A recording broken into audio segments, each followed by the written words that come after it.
Couples are always going to have complaints about each other. That's unavoidable. Unfortunately, instead of expressing complaints, couples will often let their complaints turn into criticism. Unchecked, criticism leads to contempt. Contempt leads to defensiveness and eventually results in stonewalling. Constant complaining by a husband or wife makes trust difficult in a marriage, if not impossible. I'm John Beatty, and I'm here to help you transform your marriage one step at a time. This is episode 4 in my series, 7 Signs That You're Not a Trustworthy Spouse. If you want to be sure to get future episodes, be sure to click the bell button, and if you have not yet viewed the previous episodes, make sure that you subscribe. Let me make it clear that complaining is not the problem. It's complaining that turns into criticism that is going to erode trust in your relationship or make it impossible for you to build trust.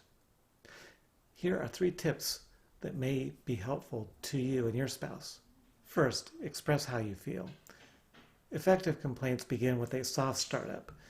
In expressing how you feel, share the emotion that you're feeling, whether it be anger or fear or the physical state that you're feeling, which may be tiredness or pain. The soft startup is in contrast to the harsh startup, which begins with familiar phrases like, "you always," or "you never." Second, talk about a very specific situation when you have a complaint. After stating your feeling, describe the situation or behavior that caused you to have that feeling.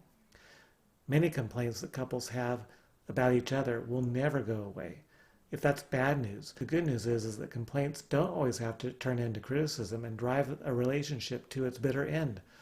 As long as couples can keep their complaints from turning into criticisms, they'll be a minor nuisance in what otherwise can be a thriving relationship.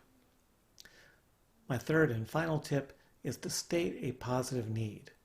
Ask your partner to take positive action to resolve the complaint.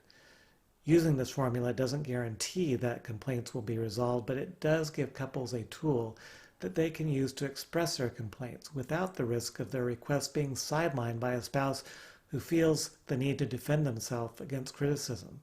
Also, by stating a positive need, you're telling your spouse the kinds of behaviors that they can engage in that will make you happy.